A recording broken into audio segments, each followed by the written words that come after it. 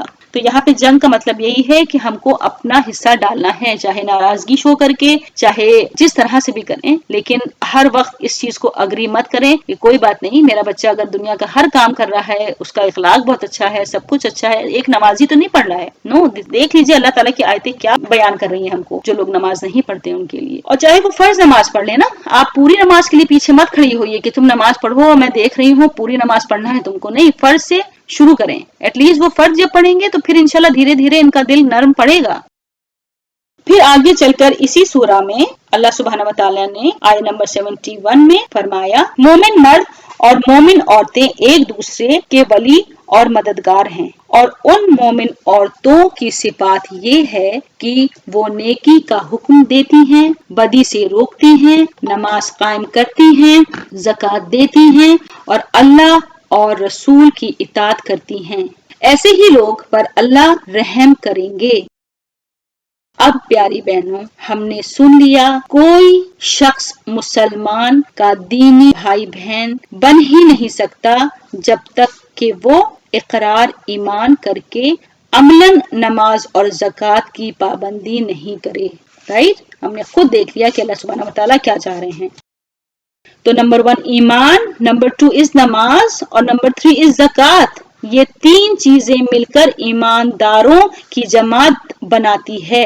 جو لوگ ان تینوں کے پابند ہیں وہ اس پاک جماعت کے اندر ہیں، اور انہی کے درمیان دوستی، محبت، انسیت اور مددگاری کا تعلق ہے، اور جو ان کے پابند نہیں وہ اس جماعت کے باہر ہیں، خواہ وہ نام کے مسلمان ہی کیوں نہ ہوں۔ ان سے دوستی، محبت اور انسیت کا تعلق رکھنے کا معنی یہ ہے کہ ہم نے اللہ کے قانون کو توڑ دیا اور اللہ کی پارٹی سکیٹر کر دی، یعنی تتر بتر کر دی، پھر تم دنیا میں غالب ہو کر رہنے کی امید کیسے کر سکتے ہو؟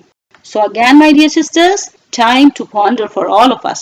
بات یہ ہے کہ جو ان تین چیزوں کا پابند نہیں وہ صرف دنیاوی فائدہ دیکھتا ہے اور ہر چیز کو جائز قرار دیتا ہے، کیا حلال کیا حرام، اس کو اس سے کوئی مطلب نہیں۔ اس کو صرف یہ دیکھنا ہے کہ ہمارے پاس پیسہ آتا رہے، ہم بلندیاں چھوتے رہیں اور دنیا میں میری واہواہی ہوتی رہے، میرا مال کہیں نہ جانے پائے، کوئی ہمارے مال کو ٹچ بھی نہ کرنے پائے اور میں سب کا مال لے لوں۔ تو پیاری بہنوں، we have to be very careful کہ ہماری دوستی کن سے ہے۔ دوستی کے ریکوائرمنٹس یہاں پہ اللہ تعالیٰ نے بتا دیے ہیں ہم کو۔ اب ہم آگے بڑھتے ہیں اور دیکھتے ہیں کہ اللہ کی مدد کے شرائط، یعنی کہ what are the conditions for Allah's help۔ سورہ حج آیت نمبر 40 اور 41 میں ارشاد ہوتا ہے کہ اللہ ضرور ان کی مدد کریں گے جو ان کی مدد کرے گا، اور اللہ سبحانہ وتعالیٰ زبردست قوت والے ہیں اور سب پر غالب ہیں۔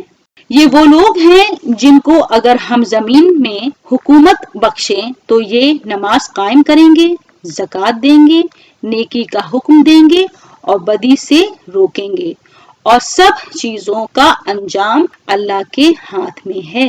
اس آیت میں مسلمانوں کو بھی وہی نوٹس دیا گیا ہے جو نبی اسرائیل کو دیا گیا تھا۔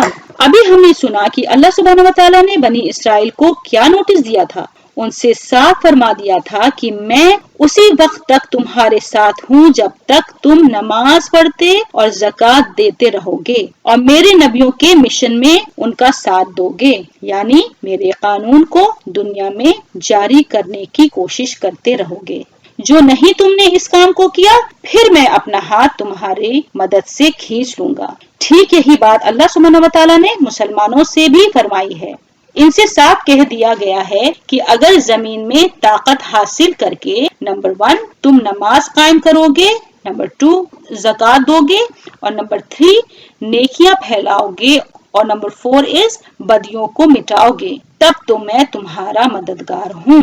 اللہ تعالیٰ کہتے ہیں اور جس کا میں مددگار ہوں اسے کون دبا سکتا ہے، لیکن اگر تم زکوٰۃ سے منہ پھیرو اور زمین میں حکومت حاصل کر کے نیکیوں کے بجائے برائی پھیلائی اور برائی کے بجائے نیکیوں کو مٹانا شروع کیا اور میرے کلمہ بلند کرنے کے بجائے اپنا کلمہ بلند کرنے لگے اور خراج یعنی ٹریبیوٹ وصول کر کے اپنے لیے زمین پر جنتیں بنانے ہی کو وراثتی ارضی کا مقصود سمجھ لیا، تو سن رکھو کہ میری مدد تمہارے ساتھ نہیں ہوگی، پھر شیاطین ہی تمہارے مددگار رہ جائیں گے۔ استغفر اللہ ربی من کل۔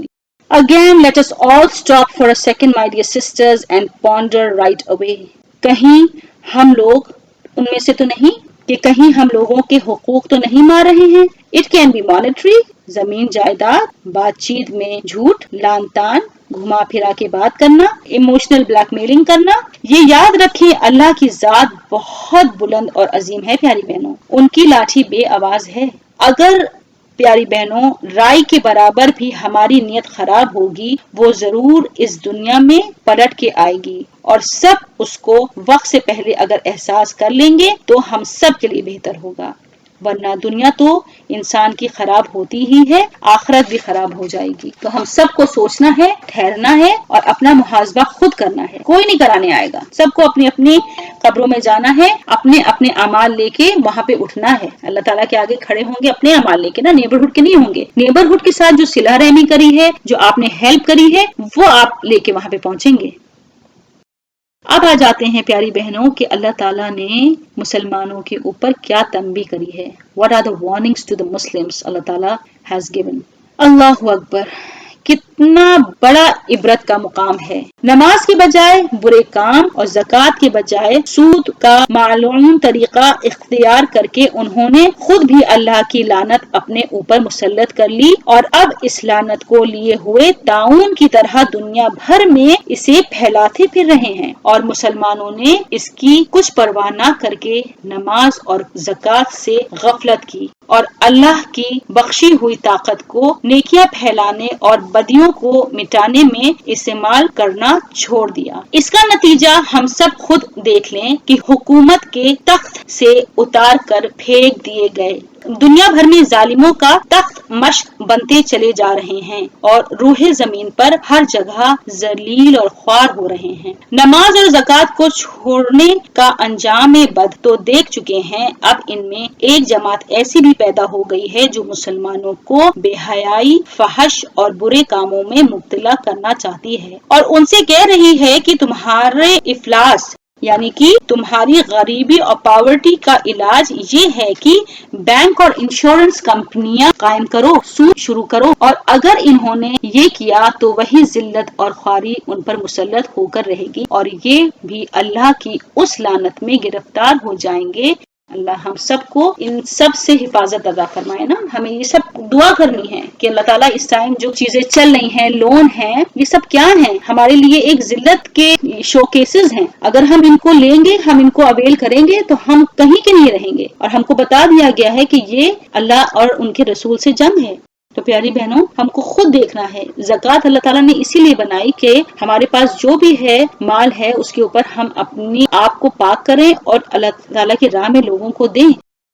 اور ہیلپنگ ہینڈز بنے. Why take loan from the bank, why take loan لوگ دیتے ہیں انٹرسٹ پہ, ان سے ہم کیوں لیں؟ گھروں میں بھی لوگ کر رہے ہیں اس طرح سے. تو لوگوں کو بچانا ہے, سود سے بچانا ہے. اگر کوئی پھنسا ہوا ہے سود میں, ان کی گردنیں پھنسی ہیں, تو it will be equal to freeing a slave. ایک سلیو کو آپ آزاد کرنے کا کتنا مرتبہ ہے. ان سب چیزوں کو جب ہم پڑھیں گے تب ہمیں سمجھ میں آئے گا کہ what is the importance of زکات, رائٹ؟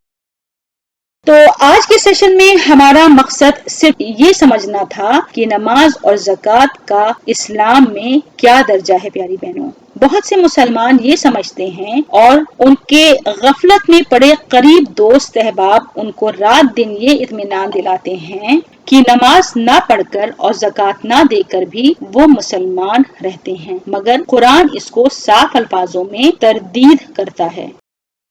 قرآن کی روح سے کلمہ طیبہ کا اقرار ہی بے معنی ہے اگر آدمی اس کے ثبوت میں نماز اور زکوٰۃ کے پابند نہ ہو.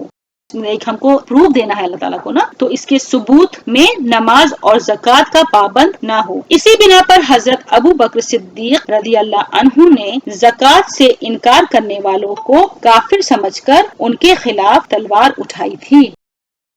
صحابہ اکرام کو ابتدا میں شبہ تھا کہ گویا وہ مسلمان جو اللہ اور ان کے رسول کا اقرار کرتے ہیں اور نماز بھی پڑھتے ہیں, ان لوگوں کے زمرے میں شامل کیا جا سکتا ہے یا نہیں جن پر تلوار اٹھانے کا حکم ہوا. مگر جب حضرت ابو بکر رضی اللہ عنہ, جن کو اللہ سبحانہ وتعالی نے مقام نبوت کے قریب درجہ عطا فرمایا تھا, اپنی بات پر اڑ گئے اور انہوں نے اصرار کے ساتھ فرمایا کہ اللہ کی قسم اگر یہ لوگ اس زکوٰۃ میں سے جو رسول صلی اللہ علیہ وآلہ وسلم کے عہد میں دیا کرتے تھے اونٹ باندھنے کی ایک رسی بھی روکیں گے تو میں ان پر تلوار اٹھاؤں گا. ریفرنسز فرام ابو داؤد. تو بالآخر تمام صحابہ کے دلوں کو اللہ نے کھول دیا اور سب نے یہ بات تسلیم کر لی, زکوٰۃ سے انکار کرنے والے پر جہاد کرنا جائز ہے.